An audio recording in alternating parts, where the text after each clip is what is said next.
কপালে পোড়া মুসলমান, সর্বহারা মুসলমান। পড়ো না কোরআন, কেন পড়ো না কোরআন? পড়ো না কোরআন, কেন পড়ো না কোরআন?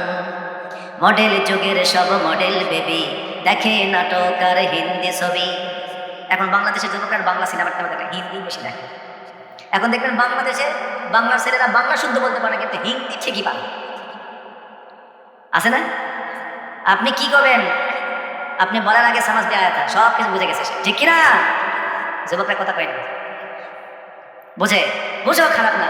কিন্তু হিন্দি যদি শিখতে চাও, হিন্দিতে ওয়াজ আছে, দেখো।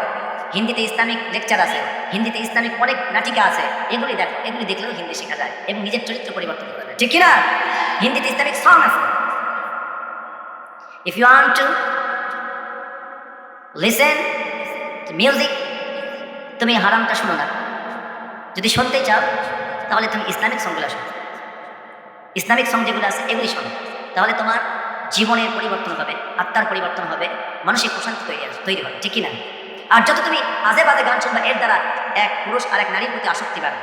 কেমনে পরের মেয়েরে ভাগিয়ে নেওয়া যায়, কিভাবে ওর সামনে গিয়ে প্রেম নিবেদন করা যায়, এভাবে করতে করতে জীবনের লেখাপড়া শেষ, জীবনের মান মর্যাদা শেষ, পকেট খালি, পরিবার খালি, মা বাবার সম্মান নষ্ট, পরিবারের সমাজে নিজের আত্মমর্যাদা নষ্ট। এমনকি এক পর্যায়ে যখন সেকা খাবে, তখন দেবদাস হয়ে হাতের মধ্যে দুটা সিগারেট আর একের মধ্যে একটা মদের বোতল নিয়ে রাস্তাঘাটে পড়ে থাকবে, তখন মানুষ দেখবে পাগল হয়ে গেছে, ঠিক কিনা? এই জন্য যুবকদেরকে বলছি, সময় যখন আছে সময়টাকে নষ্ট করো না। আজকে যে তোমার পেছনে সময় দিচ্ছে, আগামীকাল সে তোমার পেছনে থাকবে না। যতক্ষণ তোমার কাছে আছে টাকা, যতক্ষণ তোমার আছে সম্মান, যতক্ষণ তোমার কাছে আছে চাকরি বাকরি, তুমি যতক্ষণ পর্যন্ত তার পেছনে স্পেন্ড করতে পারবে, ততক্ষণ পর্যন্ত সে তোমার পেছনে থাকবে। যখন তোমার এই পকেট বন্ধ হয়ে যাবে, তখন দেখবে আস্তে করে সেও অন্য জায়গায় চলে, ঠিক কিনা? যাক চাই না যাক সেটা বিষয় না, তোমার আত্মমর্যাদার জন্য তুমি তার কাছে যাবে, ঠিক কিনা বলুন? নবীজি বলেছেন, তোমরা যদি বিয়ে করতে চাও 4টা জিনিস দেখো। যারা বলেন কয়টা? তুনকা হল মারা আদরি আর বাই।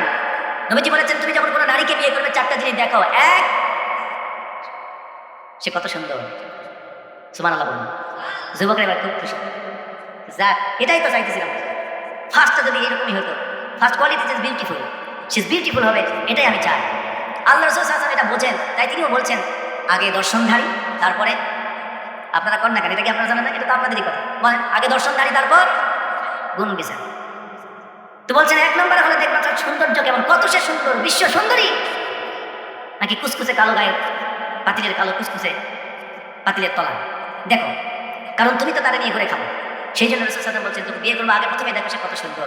2 নম্বর দেখো তার বংশমর্যাদা কেমন, অলিনাসাবিহা। 3 নম্বর দেখো অলিমালিহা, তার সম্পদ কতটুকু আছে। 4 নম্বর দেখো অলিদিনিহা, তার মধ্যে দিন কতটুকু আছে। এবার নবীজি শেষ পর্যায়ে বলছেন, সে সৌন্দর্যে সেরা, বংশমর্যাদায় সেরা, সম্পদে সেরা, কিন্তু দিন নাই। কি নাই? দিন নাই। শুধু চামড়া সুন্দরী। কি সুন্দরী? চামড়া সুন্দরী, উপরটাই যত সুন্দর, ভিতরটা কালো কুচকুচে, ময়লা আবর্জনা, অপবিত্রতার আবর্জনায় পরিপূর্ণ, এমন মেয়েও সমাজে আছে না নাই? 10টা ছেলেকে পেছন দিয়ে ঘোরায়, ওর কাজই সারাদিন সকালবেলা ঘুম থেকে উঠবে, লিপস্টিক মাখবে, কাজল মাখবে, আইলা মাসখানা কি জানি দিবে, এরপর পায়ের উপর কাপড় তুলে বসবে, কোমরে চাই মতো কাপড় লাগাবে, আর যা আছে খোলামেলা করবে, এরপর পুরা পাড়া ধরে খালি ঘুরবে।